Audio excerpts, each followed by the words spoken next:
fool. We commanding the block. Burgundy and gold got the city on lock.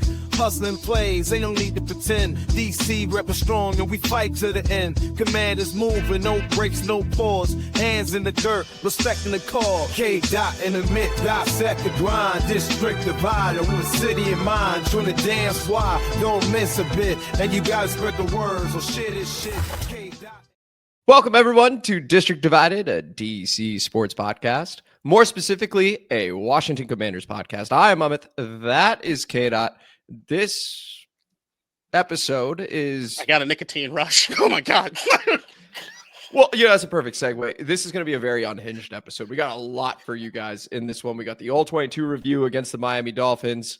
What went well, what didn't. Then I got lost in the sauce. I'm not going to lie. I got into this deep snap count analysis thing because we're called the oldest team. Is that true on offense, on defense? What about draft pedigree?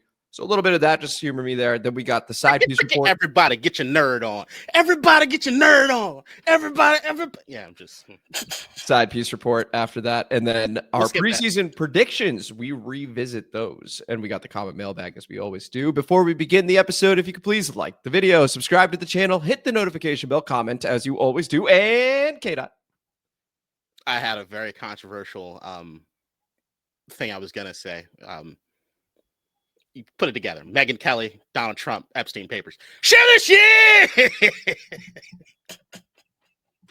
Go to the All-22 review featuring our very own KDot. It's the All-22 review on District Divided. Bitches!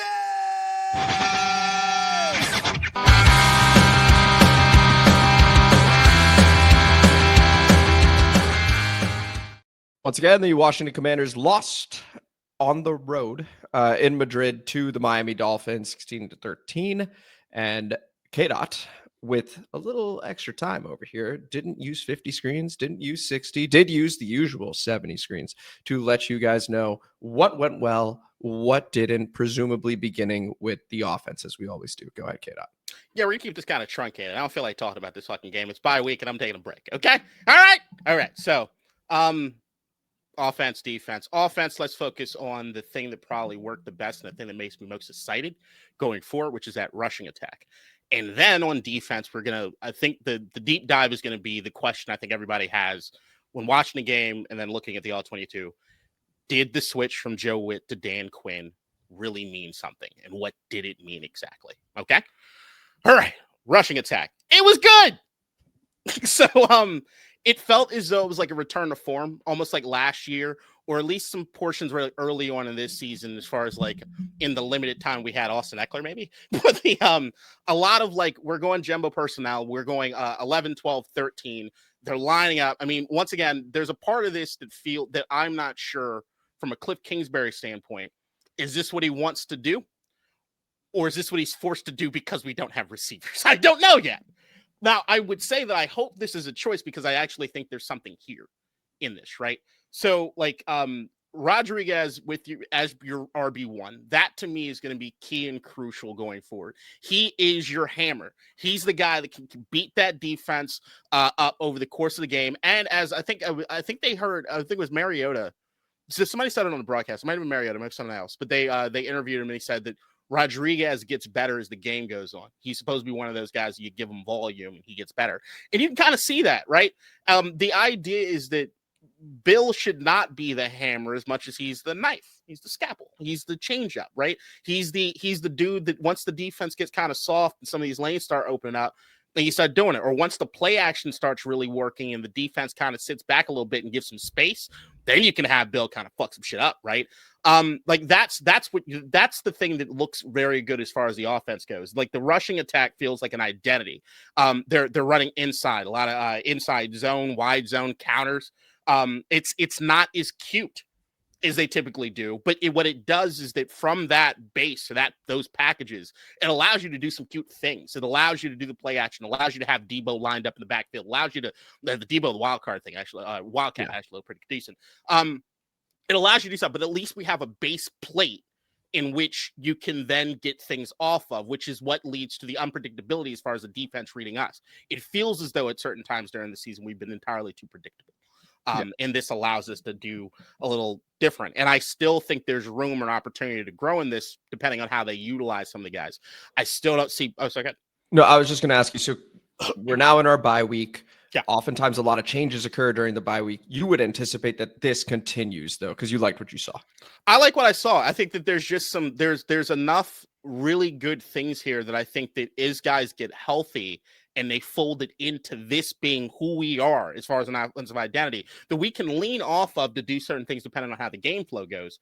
This is what's best suited for us. The idea that you run this type of offense, but then you have a Terry McLaurin is out there that takes the top off of defense and they have to kind of pay attention to that, or the quarterback can read it and depending on what's happening, go off of something or audible into something else, depending on what's happening. Like that to me is what this defense is. And they have found something as far as like, I know we did a lot of Trent Scott was the guy at least early on, but the moving Coleman around and having Coleman be that extra tackle has been pretty cool. Cause like what was Coleman probably most known for is that athleticism, right? So like allowing him not to have the full responsibility of like, hey, you've got to be on an island against the best defensive lineman and go figure it out. It's, hey, we need you to kind of move around and create some lanes for some of these running backs and like get out there in space sometimes, like do some stuff.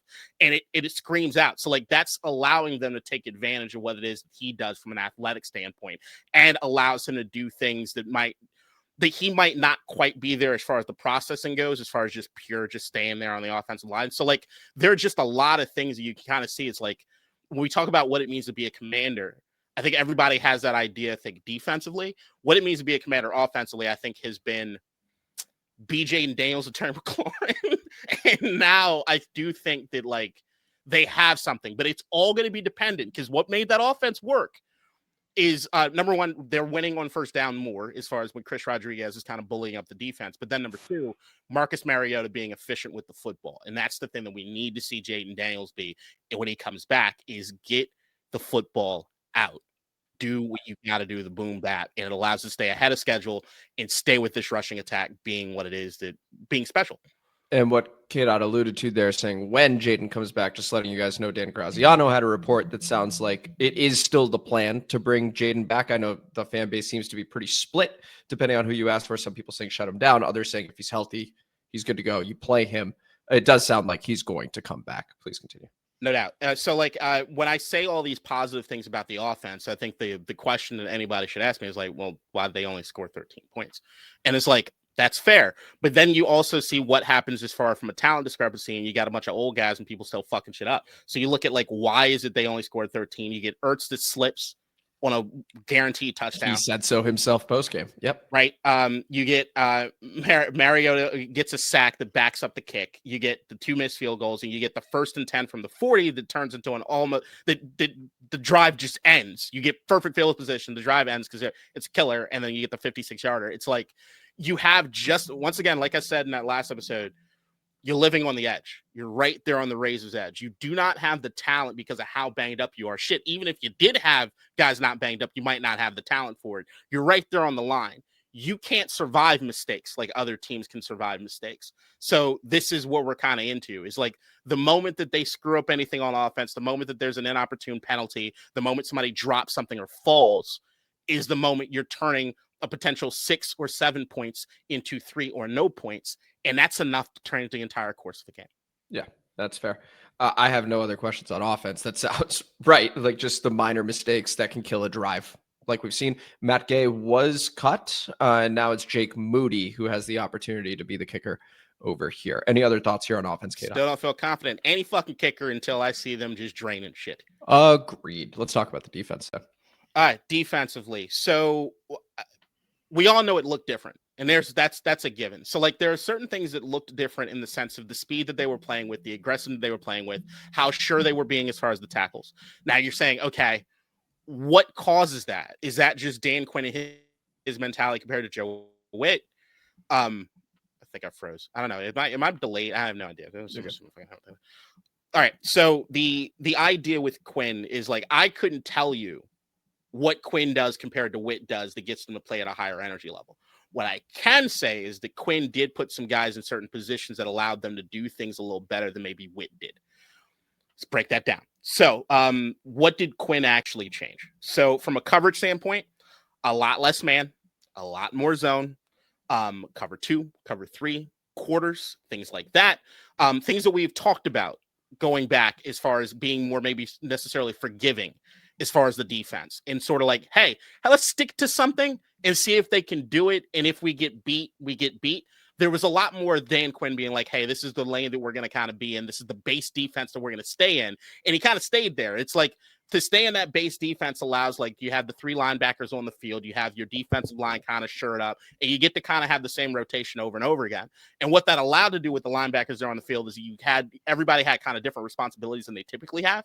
So, like, they didn't ask Bobby Wagner to do a lot of the things that they were doing early. They asked him to kind of play near the line of scrimmage, right? You don't need to do all the backing up and try to do some of the coverage stuff. Noah Igbenogany and Quan Martin, play near the line of scrimmage, guys. Box. I don't need you in coverage. I need you down near the line of scrimmage wrecking shit, because you guys you're physical, you're tackling. So that's good. So, like, they're playing much more physical nickel in a lot of the 5-man fronts. You got guys that are down there. We saw more as far as them bringing pressure from, like, different things and simulated pressures.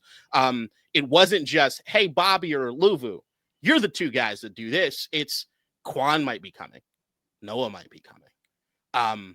That was cool.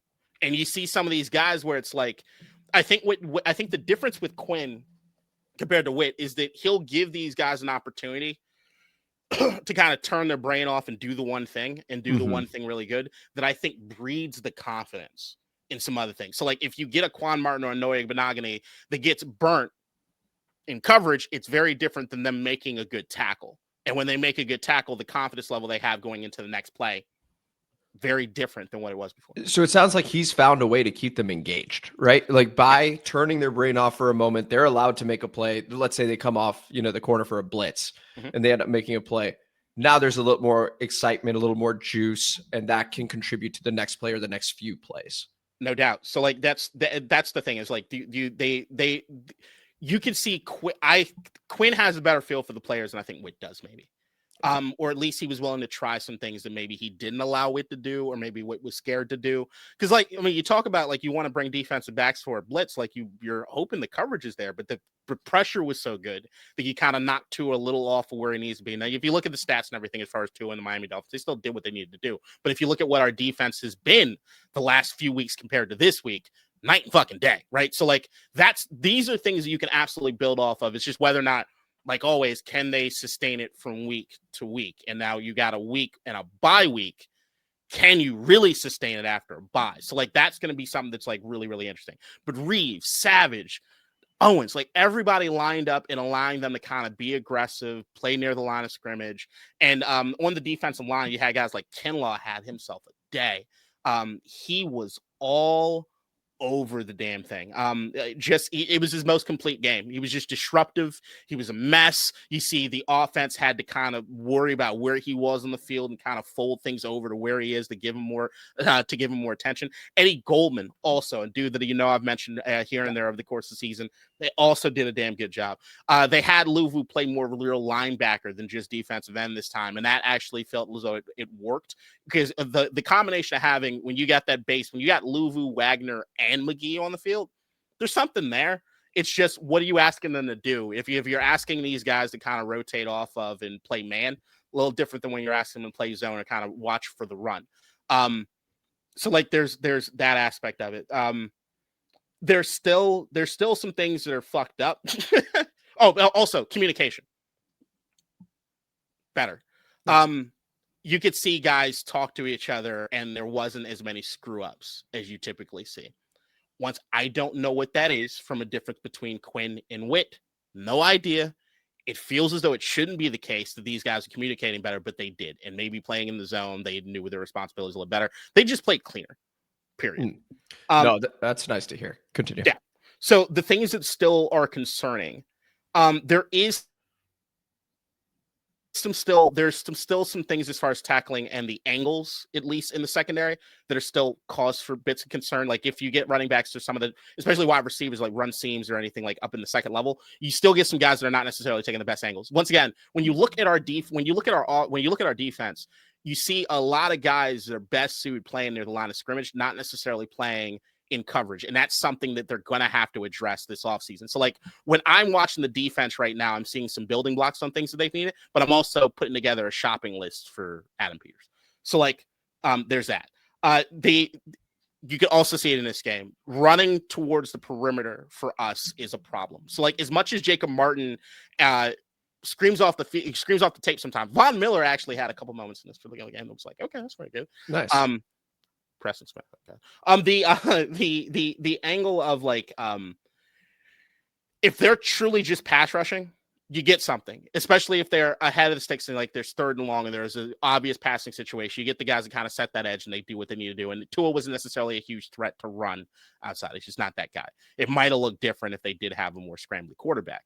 That being said, though, they still have not figured out from an end standpoint what to do as far as keeping the run contained. Because if you do have these teams that'll run directly at the perimeter of the defense, they still don't have a great answer for that. These guys are still not getting the lateral movement necessarily. Every once in a while, you see somebody make a play. You might see Luvu make a play. You might see one of the safeties make a play. But overall, you could absolutely see an offense saying, hey, if there's anything that we want to hit and see if they're going to stop us, it would be that. And when you get some of the shiftier running backs, it'll continue to be a problem, as you saw Achan did eat.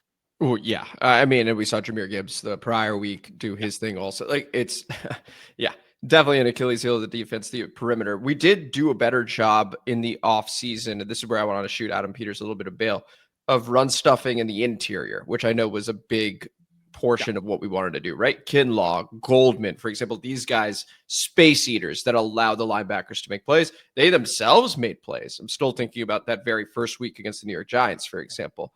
But yeah, the perimeter needs that's the thing. Is like right now the defensive line, and what Witt has kind of had to experience throughout the season, this is probably the best case of it this season, is you really got to kind of pick your poison as far as like what you want to try to accomplish. I think if anybody were to say anything as far as this team the last few weeks, and you would say, what do you want to see the defense do more than anything else? I think the answer would have been pass rush.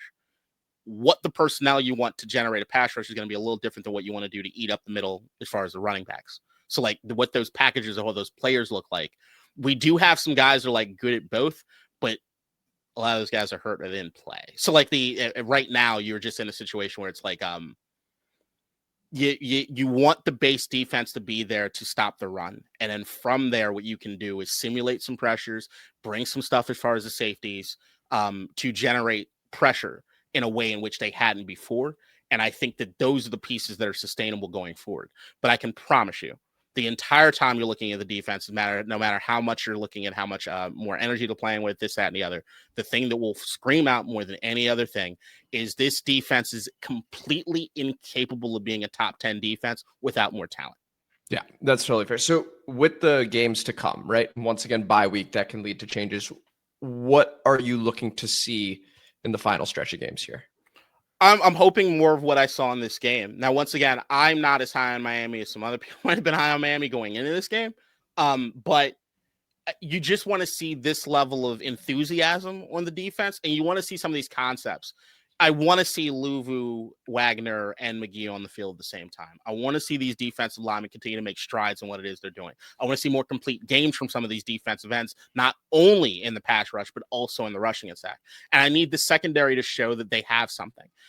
Whether it be the combination of who's who, is Sanders still going to play better? Is even though he didn't have a bad game. The overall, we want to see strides being made in the defense, but more than anything, I want to see no mistakes. I want to see the communication being good, and I want to see them doing the fundamental things with like wrap up, take better angles to see who's going to be on this team next year. I mean, we lead the league as far as 1 year contracts, as far as contracts are going to be up.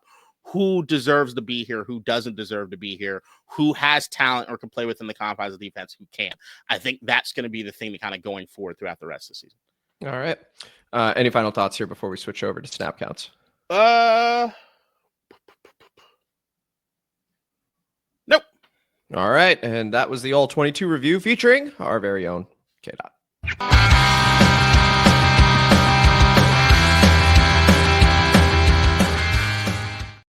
All right. Thank you as always. Once again, KDot crushed it. And here for this piece, I have talked to KDot about this, away from the screens over here, going, hey, I'm so curious to see we keep saying we're the oldest team, we're the oldest team, we're the oldest team. One, is that true? And two, does it matter? And so for simplicity's sake, I'm going to limit this to 3 teams, and I do have one main conclusion from it. So what I did was I took snap counts for all our players and basically combined them and said, well, based on the age of the players, what does it look like? So a very simple example would be, let's say the defense only had 2 players, Bobby Wagner and Jordan McGee. Bobby's 35, Jordan McGee's 24. If Bobby played 100 snaps in a game, let's say, and Jordan only played 10, that age is going to be much closer to the 35. Okay, and so I do this for the whole defense. I do this for the whole offense. We'll begin with the offense. We are the 3rd oldest offense in the NFL when we do that over the course of the season. San Francisco's older. The LA Rams are older. So I'm like, well, does it really matter if you're older on offense, right? Because the one right after us is Philadelphia. So I think just based off of that, okay, not a big deal because San Francisco is 10th in the NFL in offense and the LA Rams are 8th in the NFL in offense. Now, let's look at those teams on defense. They are much, much, much younger, right? So that is where you get into, oh, okay, if we had a younger defense, that would be better because we have the oldest defense by a mile. Like our average age on defense is 28 and a half. That is not good. The next few, Jacksonville, New Orleans, Pittsburgh historically good, not good this time. So KDot, what this lends itself to me is that I think we do have a coaching problem. And the reason is because San Francisco, their average age on defense is 25 and a half. And LA's is 25, just under 26. They are willing to go through growing pains with their guys, right? And I'll explain that even further because I also did this by draft status. Our defense by draft status, number 1 in the NFL. As in, we're playing first and second rounders, more or less across the board. Whereas San Francisco and LA are near the bottom. They're averaging a 4th round pick on defense, a 3rd round pick, between a 3rd and a 4th on defense. But they're willing to let the kids grow, right? So when I see what we do on defense, it's not necessarily, it's more merit-based historically. This is what you were. I believe you can still do this. I would play Johnny Newton more. I would play Jordan McGee more. I would play, heck, if Noah has a bit of a hot streak, I would play Noah more. Like, I would play these guys. Kane Madrano, we've mentioned a whole lot. Just give him a shot because San Francisco and LA are, and I think we need to be able to go through that in order to get better long-term. Right now, the defense is too old, it's too slow, and we know we're getting exploited. The coaching piece, this is where every single time, KDot, you talk about bad angles. We know Mikey Sanders still has regressed. We now see Emmanuel Forbes doing well in LA, right? Benjamin St. Juste is having a fine year with the other LA team. Yeah. Tommy Donatel, William Gay, that's your DB's coach and your assistant DB's coach. We don't talk about them at all. I think we need to begin talking about them. What are these guys learning, right? And why can't certain players get on the field, right? So that is what this analysis led me to. I'm going to keep going so that I can see 2024, 2023, 2022. But I just wanted through high level guys, and apologies if I sort of butchered that. But that's what it made me think about is we play older players because we trust them for what they've done. And I think the model, especially on defense, is play younger guys, even if they're 4th, 5th, 6th round picks, because everybody else is, and it matters with your coaching. Can you coach them? That's the big thing. I love San Francisco's coaching staff. I love LA's coaching staff, but it makes me wonder about ours. Go ahead, KDot. I get what you're saying. I'm shooting the coach staff a bit of bail in the sense of, and you've seen me kind of be apologetic about like wit and stuff over the course of the season. I just think the injuries and where they're young compared to where they're old has a lot more to do with it. In the sense of like, we talk about like we wanted to see more McGee. I want to see more McGee, but it doesn't change the fact that even if we see some of the bad plays, the best defensive player we've had on the second level or beyond is Bobby Wagner. He's second in the league in tackles. So, like, I understand, but you see me still have, like, I don't want to bench Bobby. Right. I never want to bench Bobby, right? But I'd like to see more of some of the young guys. So that's where you get, like, the McGee come into effect. The Ali Cahoe and, like, Kane Madrano of it all, I look at where those guys got drafted, at what it is they were supposed to be as far from a project standpoint. But then I also look at, once again, even if I'm seeing the deficiencies in certain aspects of stuff, what it is that Wagner and what it is that Luvu do, I still need them on the field. So, like, the problem with that is that, like, Wagner's 36. Like, that's gonna fuck your average up, right? And then if you're looking at from a defensive line standpoint, the youngest D end I think we have is Javonte Jean-Baptiste. Yep, and he's been missing the whole year. So I don't think anybody expected Von Miller to be playing as many snaps as he does. Sure, agreed. 36-year-old, right? So, like, and then you look at, like, the rest of the defensive line, that's where you get into they need to fill a roster. And when you look at, like, the cupboard being laid bare as far from the Ron Rivera era into now, and you see the 1-year contracts are trying to just put a team together, that's where I'm looking at. I'm like, it's just, to me, I look at it from a talent standpoint. Like, if you look at, like, where the youth is really on this team, it's in the secondary, and it's guys that got playing. Trey Amos, a lot of fucking Mikey Sanders still, probably more play than I wanted him to. And honestly, and I'm fine with his playing time now, having done something like this. I totally understand. It's just like in that sort of situation, I'm seeing them absolutely taking a step as far as the youth and being like, hey, we want to make sure these guys are playing. Same thing with the secondary. Sorry, the thing with the safeties. The safeties is another position in which you're seeing some of the young guys. But then if I'm looking at some of those young guys, Quan Martin's got a lot of playing time. He's fucked up a lot. He's fucked up a lot. So, like, Tyler Owens finally starting to get some play, and I like it, but he fucks up. I'm saying give me more.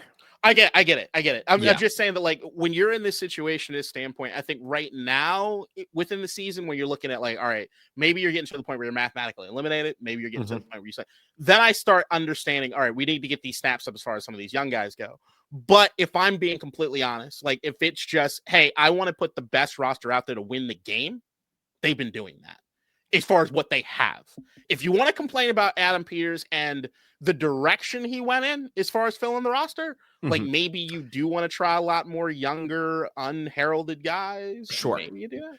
So let me clarify my thought. I have zero issue with what we did this offseason. Okay. So, like, maybe not zero because of the Terry thing, but, like, the draft picks, the free agent signings, I liked that stuff. We have video evidence of that. You can go back and look at our offseason stuff. I loved what we did this offseason. What I'm saying is, moving forward, right? Yeah. What this is going to end up being is maybe you do overpay for a 25, 26-year-old. That isn't.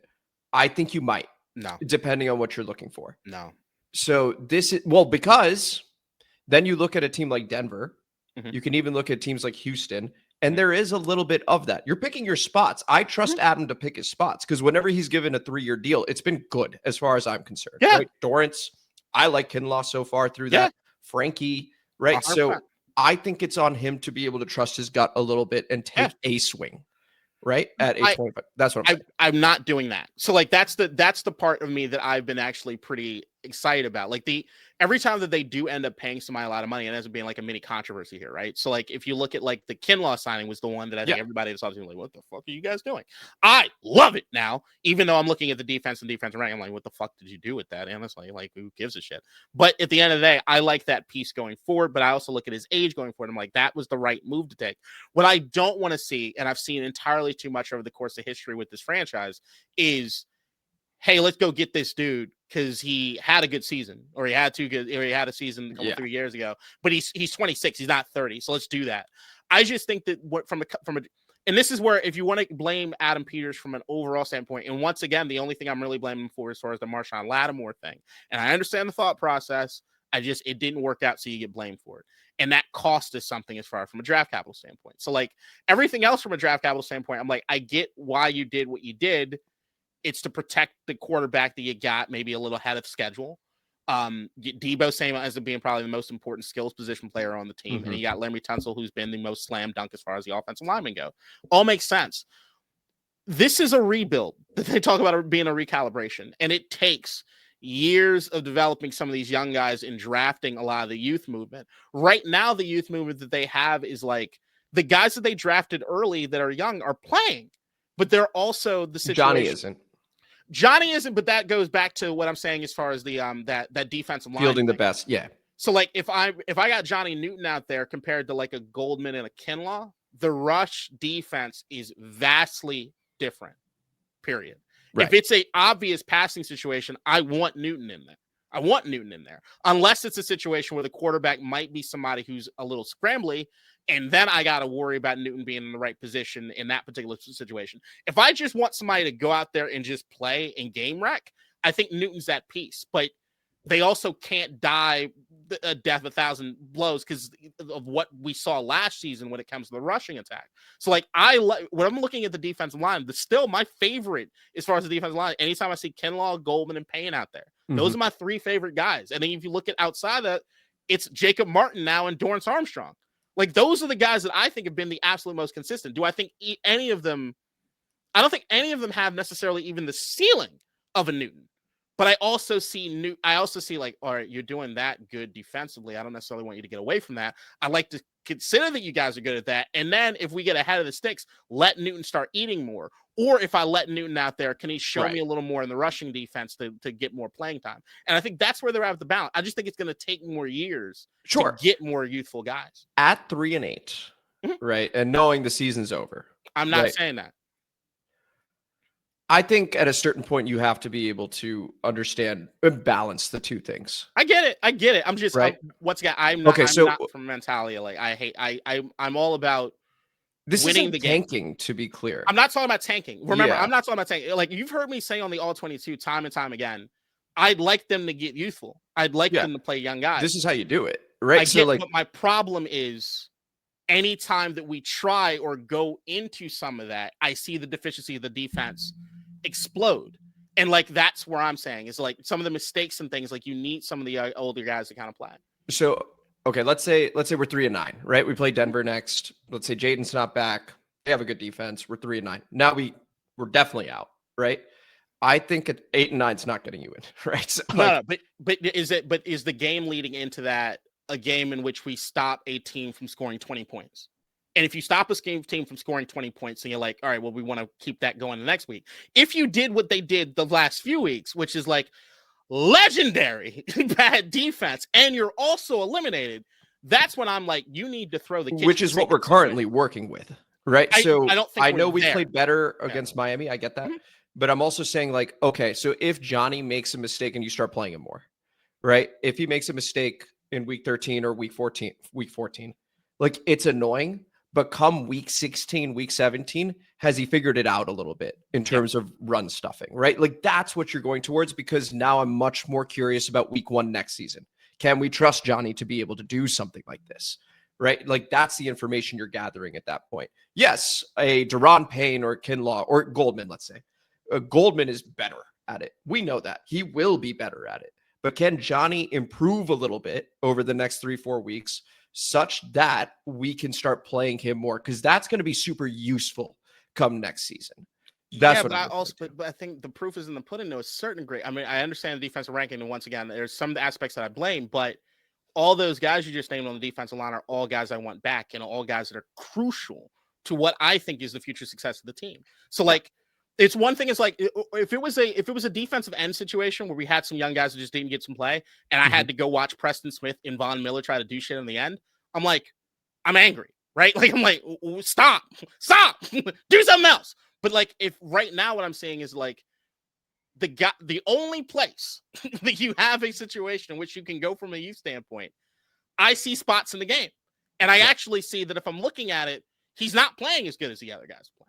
Oh, and here's the other piece, and then we can wrap this up. This segment went better than I thought, to be honest. But the other thing we need to do is look at that waiver wire.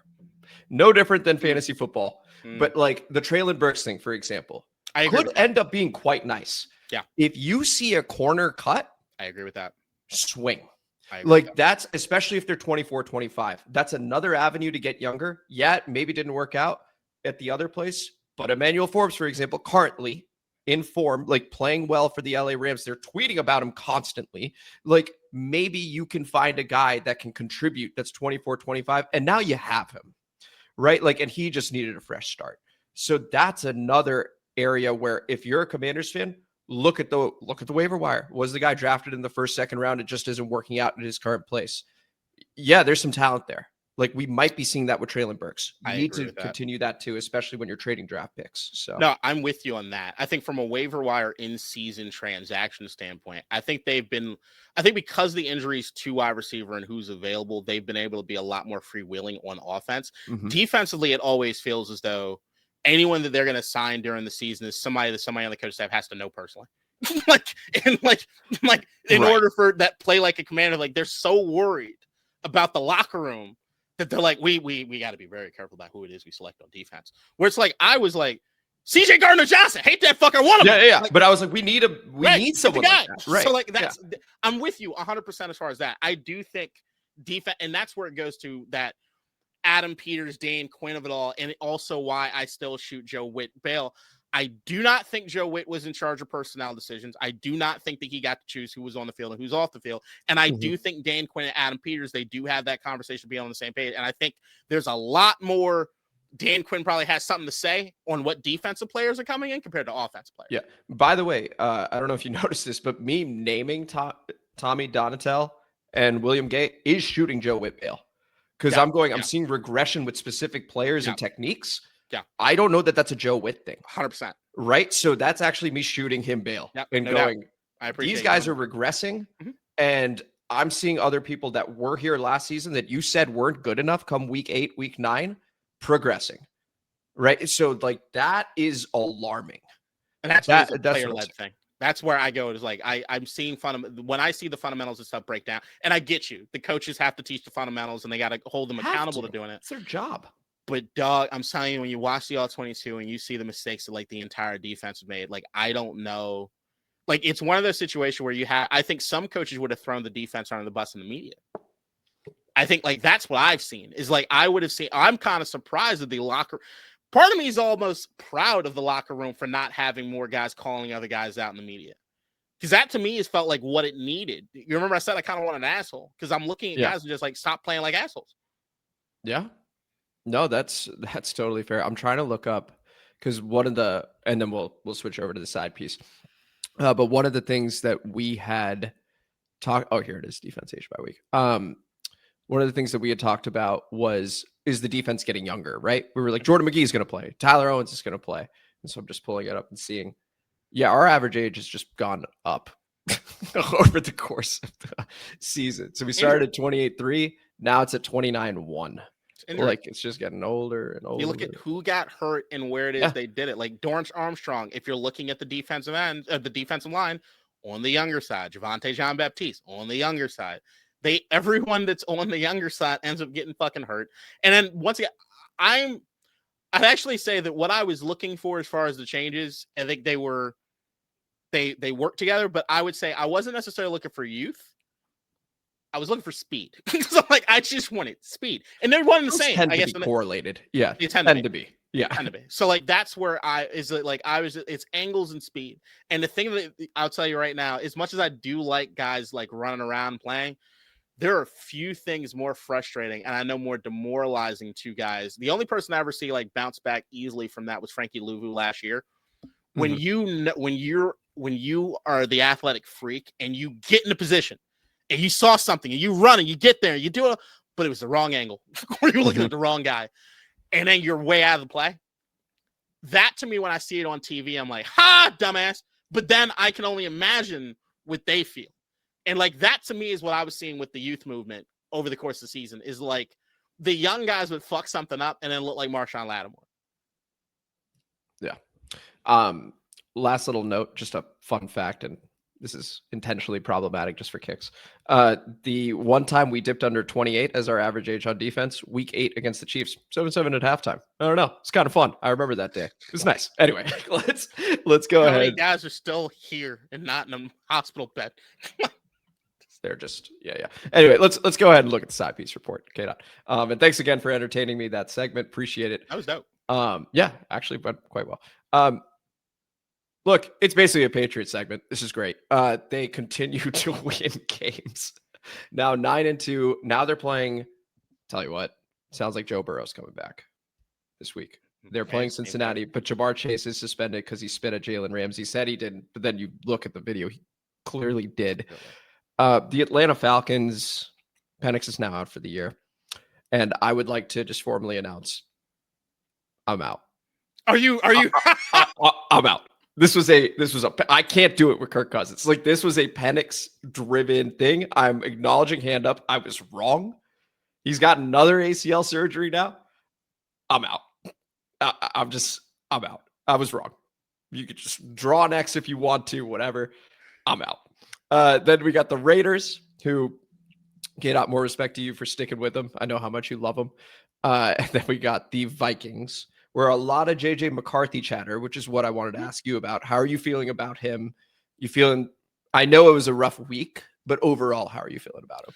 I think that's the thing with JJ is that, once again, I'm saying it ad nauseum. I know I'm made fun of. JJ was an intangibles pick, and you even saw it in that game. He plays like absolute. He played 3/4 of some of the worst quarterback play I've seen all season. Sounds like Bo Nix. Oh yeah, it's a little Bo. It's a little Bo Nix. The only piece of that Sean Payton, but it maybe, I guess, no. Matter of fact, KOC might be that guy. So like at the end of the day, JJ played, I mean, to the point at which I heard Bill Simmons say this, and I was in agreement. I would have thought about benching him. Like, I would have actually thought in game about benching him. And then the fourth quarter hits. And it's like, what happened? Like, where was this guy? Like, you got Justin Jefferson like he wants to shank him. And all of a sudden he's just throwing knives. It's like, what? It's how is he the equivalent? You know what you were talking about with Chris Rodriguez? Just gets better as the game goes. Like, how is a quarterback pressure like that? Like, but you know what it is to me? You know what the person I thought about was Taylor Heineke. Is that, like, I need pressure. It's even what we said about Jaden last year, is like, oh, he needs more prime time. He needs his back against the wall in order to do it. JJ to me is like, everything has to be going the worst possibly, the worst for him to turn on. The problem with that, JJ, is that you can be too far behind for the comeback to mean anything. You got to stay in it, dog. Like, you got to stay in the dance. And that, to me, is the thing with JJ that I think that's going to be the learning curve for him.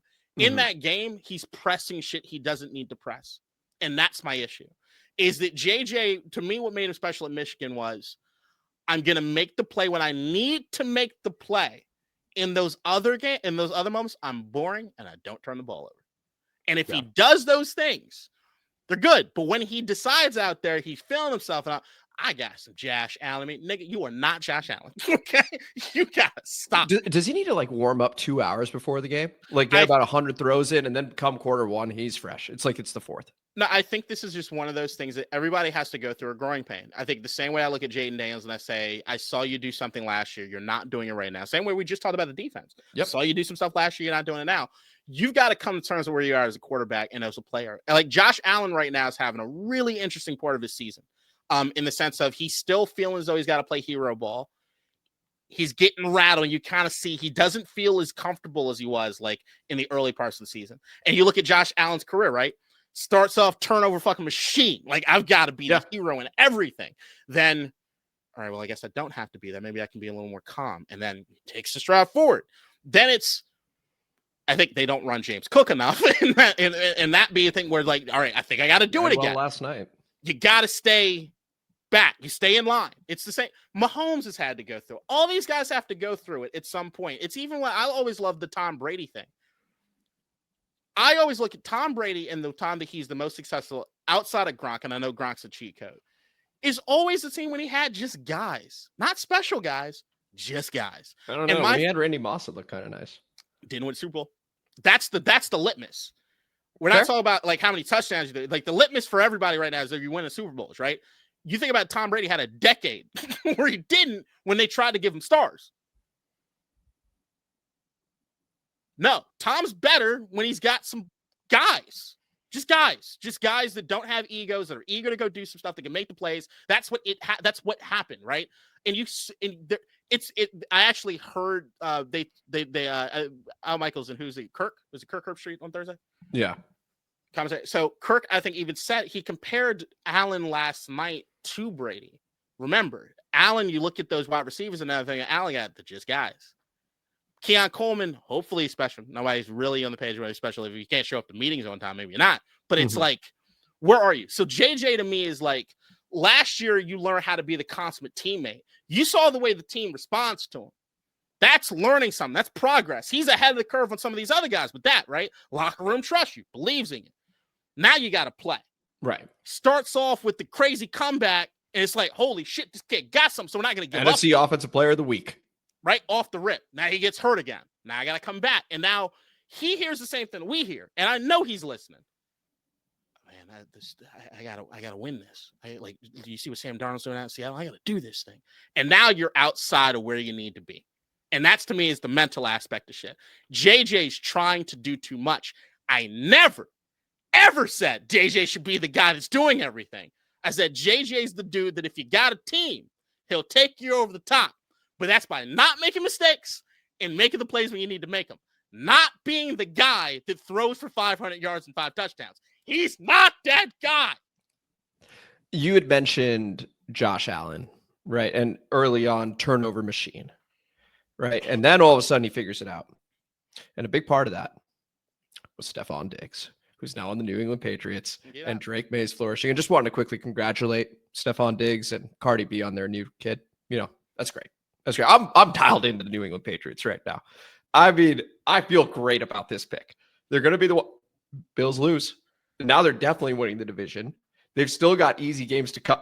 It's incredible. This is incredible. I just love this segment. 12 and 11. Do you know what those numbers signify? Yeah, I do. So why don't we go ahead and go to our preseason predictions, because you tried to swoop them from me, which is absolutely absurd. Absolutely absurd. I don't give you enough shit for that, frankly. But go ahead. Why don't you explain what 12 and 11 are, KDot? It happened the way it happened. I didn't do the season prediction shit before we picked our side piece teams. So, like, I didn't know. It's like the way it all worked out. It's like, yeah, like, if I look at everything, like, the Vikings are pretty much on pace of where I thought they'd be. Like, I had them in 9 wins. Like, yes. Right? So, like, yeah. I'm not crazy. I'm not. All right, let's go ahead and look at these. Like, hey, it's your side piece. You know what we're gonna do? Sorry, oh, you're good. Let's go ahead and we got to begin this segment with your victory lap here so far. We got to begin with the AFC West. Made me feel like shit afterwards. Yeah, exactly. So go ahead. The floor is yours. What did you predict? So the one that we have to go to is the AFC West. Yeah, and everyone thought I had lost my goddamn mind. Yeah. I got laughed out of rooms. When I did the episode, do you know how many texts I got? Duh, what the fuck are you talking about? Like, you know how many texts I got? About you? I'm sorry. Literally the exact same order, and looks like it probably is going to finish in this order, right? Like, every team looks exactly where it is they're supposed to be going forward. And that's the thing. I felt as though I had the AFC West kind of figured out. The only thing that I did not have figured out in that division was how bad Geno Smith was going to be. That's literally the only thing that I did not know was going to be the case. Because, like, I still feel good about Ashton Genty. You see the stats and how often he gets touched behind the line of scrimmage. It's because no one's afraid of Geno. So it's like they can't afford to do anything. So it's like, I still think the Raiders would have been more feisty if they actually had a quarterback that wasn't turning the ball over, just doing terribly. So I do feel as though that's a division when you really look at the way that they're built to beat up each other. And like when I saw what was happening this last offseason, the team that I thought that addressed the most in that regard was Denver and was LA and wasn't Kansas City. I think what Kansas City did, going back to what we talked about in this last segment with Josh Allen and Devon did and all that stuff, Mahomes got weapons again. And I don't think he's as good when he doesn't. So, like, that's me. It's like, once again, the special element, like, we have a Tyreek Hill and just take the top off the defense. You could do that when the defense is as young as it was, when the defense is as feisty as it was. You can kind of get away with some shit. right now, defenses know Mahomes. They know what to do. They know the cover 2 thing. He's going to do some special shit. That's just the Mahomes of it all. But there's some confines of what you want to do. And I feel like sometimes he's forcing the ball to some of his playmakers.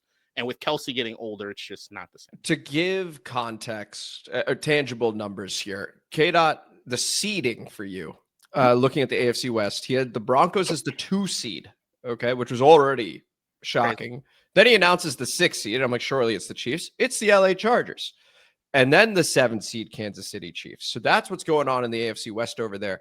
And I will give you all the flowers if that 2-7 is Denver, Kansas City. And like you've predicted, Denver beats Kansas City in the playoffs. That would be, I mean, I don't think anything's going to top that, honestly. So I'll give that to you. Now let's look at the rest of these. Let's look at the rest of these predictions here. Where we both completely, and by the way, just for context on my end, I only had the Chiefs coming out. I had the Chargers missing the playoffs, Broncos missing the playoff. Like way wrong on the AFC West. That division, man. AFC South doesn't get much better for me. I had the Titans going first place from worst. That's not happening. And the Texans is the 7 seed. Maybe. Yeah, playing nice with Davis Mills right now. That defense is ferocious. Yeah. And KDot had the Jaguars as the 4 seed, still very much in play. Yeah. The Colts are the team you and I both had finishing in 4th place. And they have been on fire. Jonathan Taylor. That's your MVP in my opinion. In my opinion too. I agree. He's been lights out. And I don't think nobody watches Colts games. So like, that's the thing is like, nobody's really seeing what it is they're doing out there. I've been a Daniel Jones apologist for years. And for some reason this time I was like, and I just I was like, fuck it. Indianapolis is nothing. That was so disrespectful. Shout out to Coach, who called it as far as Indianapolis, I think early on when we did the preseason. He was like, no, I got the Colts kind of winning. And we were like, what the fuck did you see? Yeah. Sorry. Look, man, Indiana sucks as a state. And I think it's just forgettable. And that's what ends up happening. We look at the AFC North now, where KDot has the Ravens as the 3 seed. Nobody else making it. I had the Ravens as the 1 seed. And then the 5 seed Pittsburgh Steelers. Now, obviously, the Ravens are not going to be the 1 seed. They got off to a horrible start.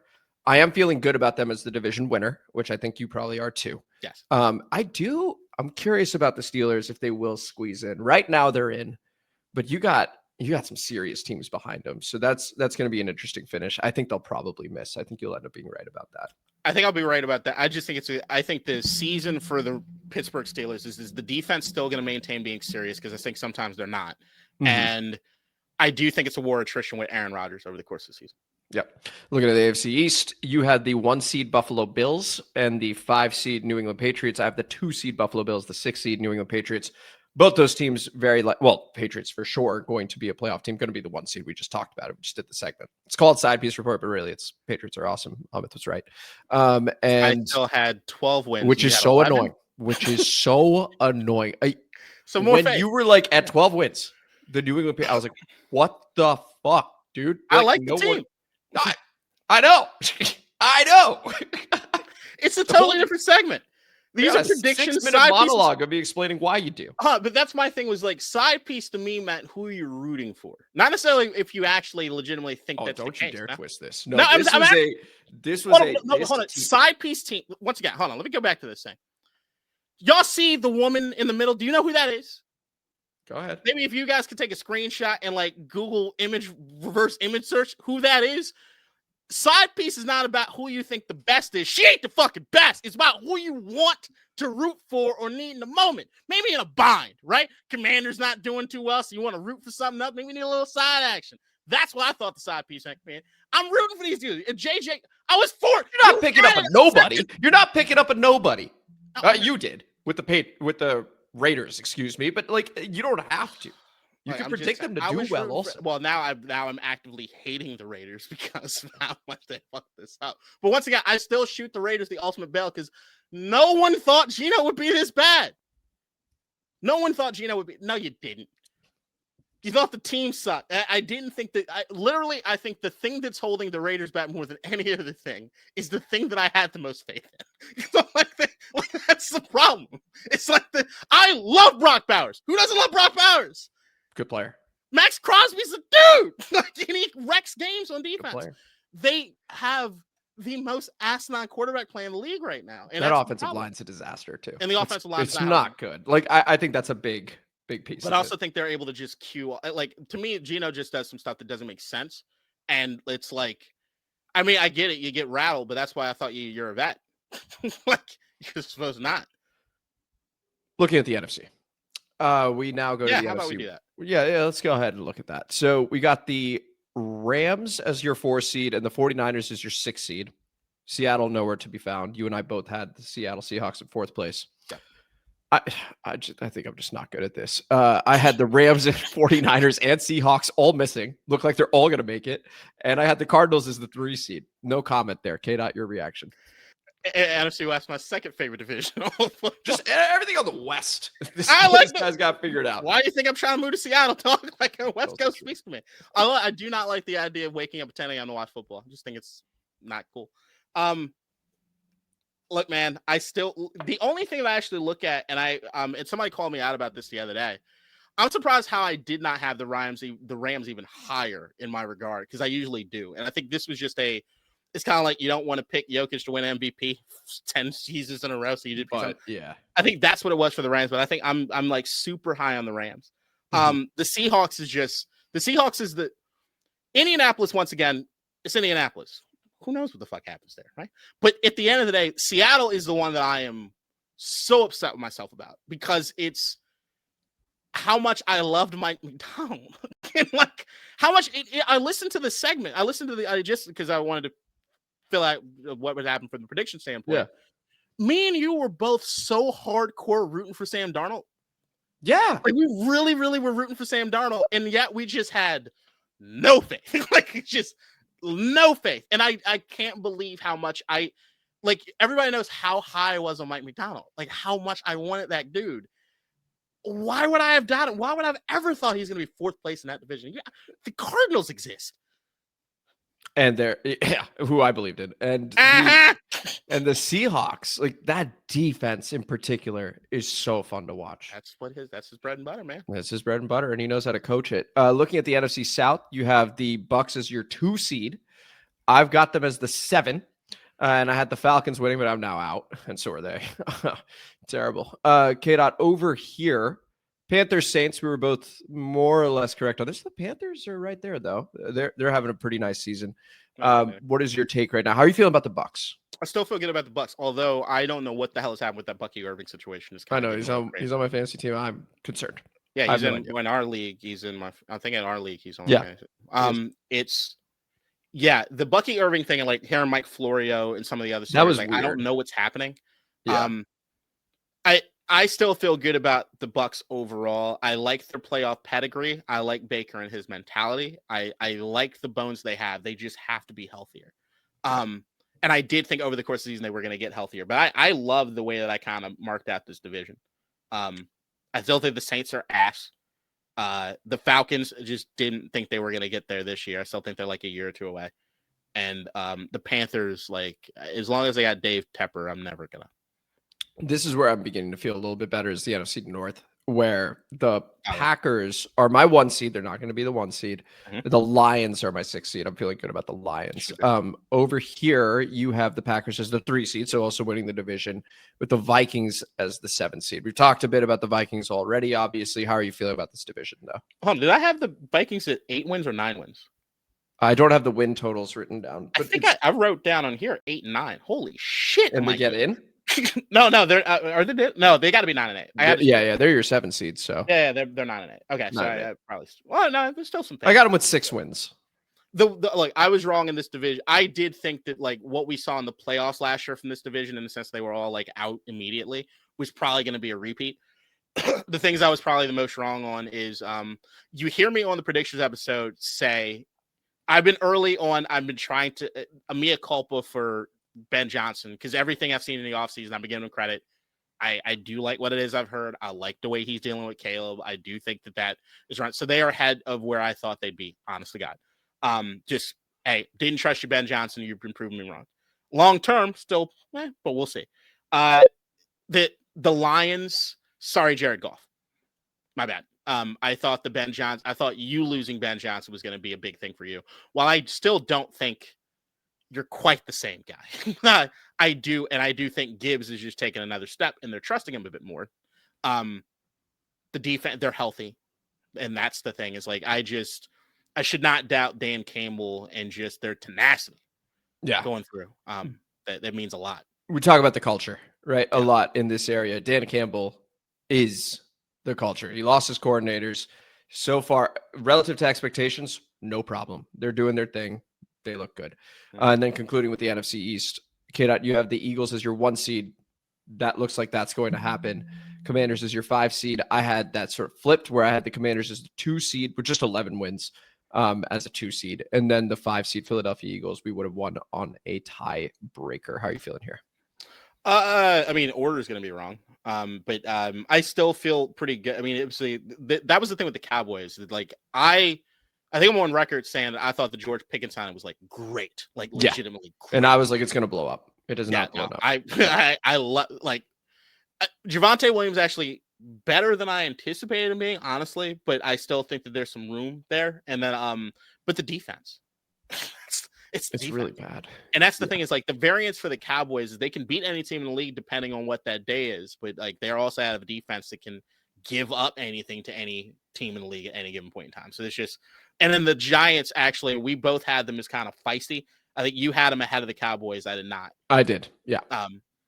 I still think they're feisty, but right now what they're doing with is like Dable got fired mid-season, Dart's hurt, Scadaboo's hurt, and those are like the heart of that team. The defense is still, and that pass rush is still nasty. Yeah.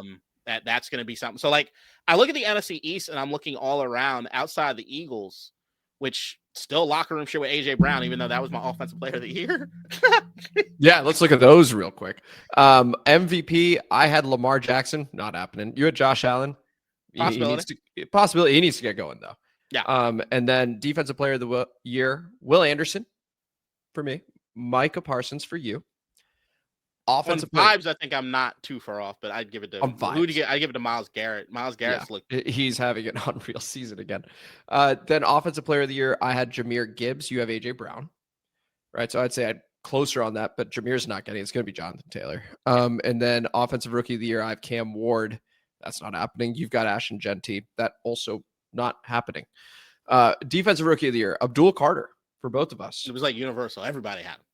Yeah, that's not going to happen. No. And then comeback player of the year, I have Aiden Hutchinson. You have Nick Chubb. We could do better on the awards. Gonna happen.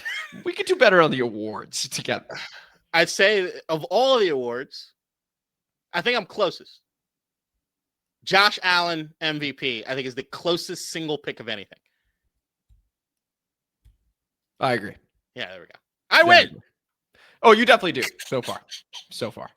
Now I'm just rooting for the Ravens to make a serious run, and then I feel a lot better about the whole thing. All I'm saying is that your Super Bowl pick.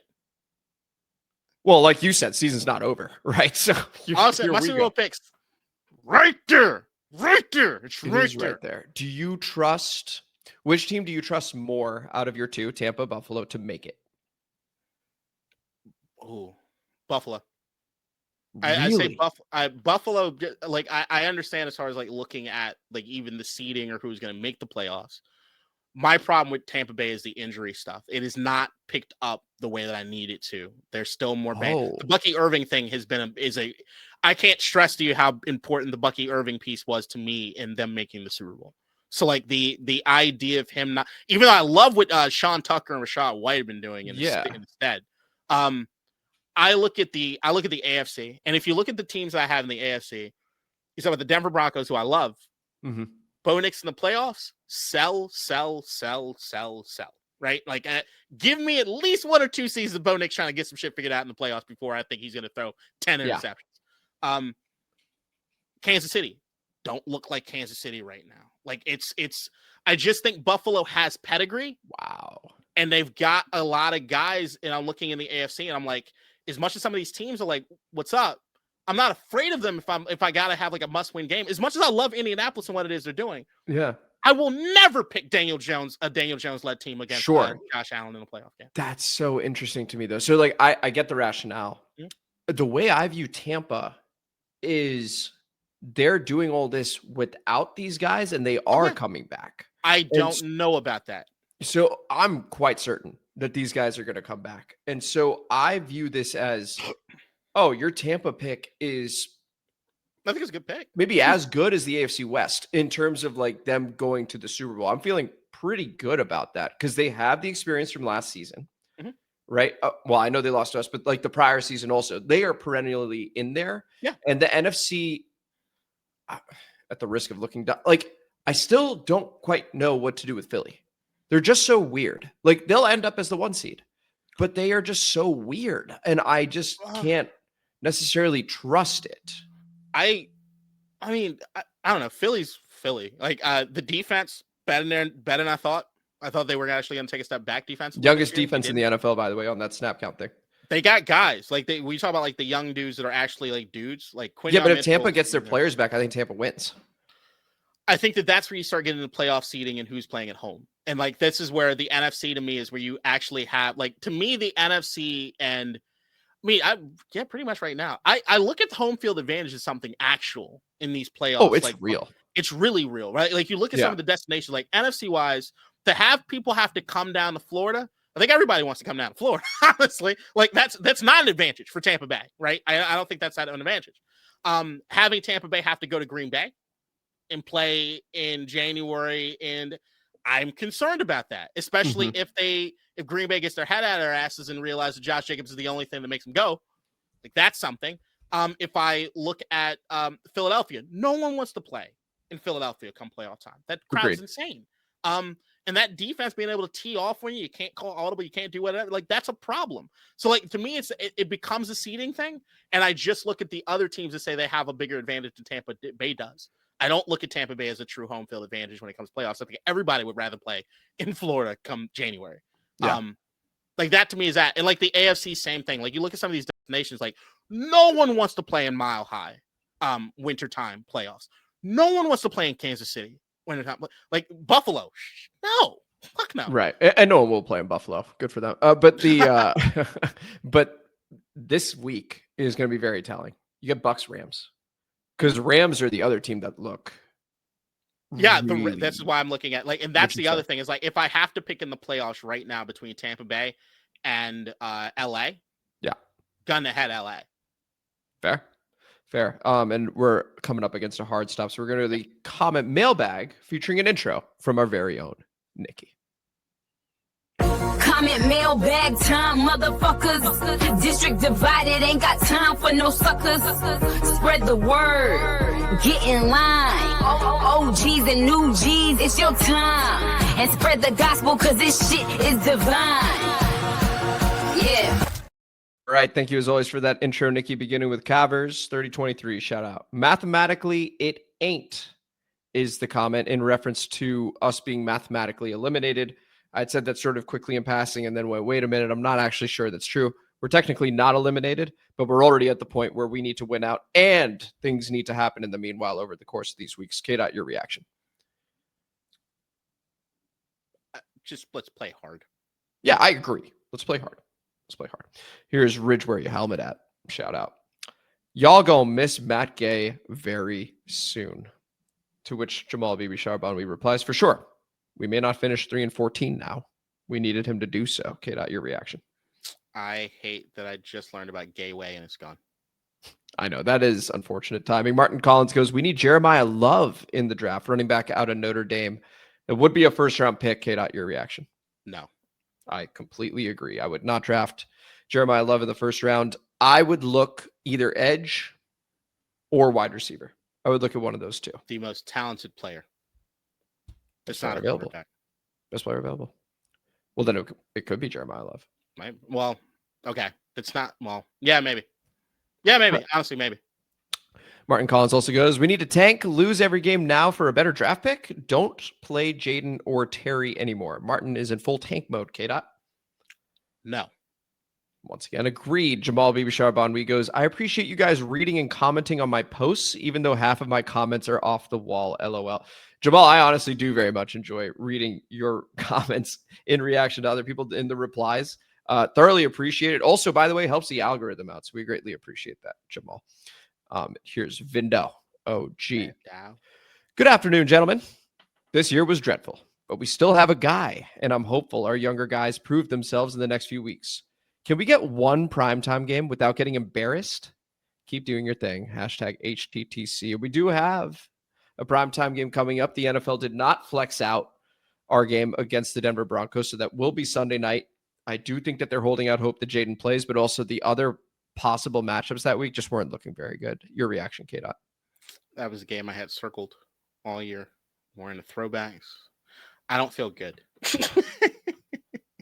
I know. And the last time we wore the throwbacks was not pretty against Seattle. And we conclude with Jess Santo. Shout out. Kicking it old school, Amit. Drink up, buddy. Gay is gone. He could not kick straight anyways. Here's a little deep dive into my train of thought regarding our lovable losers. Earlier in the season, I said there was a fundamental flaw with this team. KDot disagreed. Notes. Between last year's success and the play of Jaden Daniels, a lot was overlooked. We forget that the Harris Group are first-time NFL owners. Peters is a first-time GM, and Witt just was demoted from his first stint as a defensive coordinator. With all this newness comes on-the-job training and rookie mistakes. Experience is earned and valuable. Commanders fans need to realize that Peters' first draft was with Rivera's scouts. It was the right decision, even given their track record. You cannot discard a year's worth of data and talent evaluation walking into your first draft as a GM.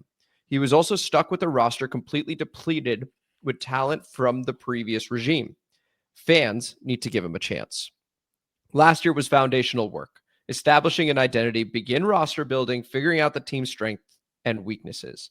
I think everyone involved was just as surprised by the outcome as everyone else was on the outside. The team began believing in their own hype despite a blowout loss to the Eagles in the championship game. The McLaurin contract dispute did take away from all the good vibes and momentum the team had building this past offseason. I think last season was an outlier as much as this season is. The team is actually somewhere in the middle. Between the devastating amount of injuries, new personnel, and schedule, this season never had a chance.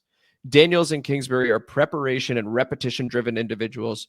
With all of the influx of player changes, they never were able to get the necessary preparation in.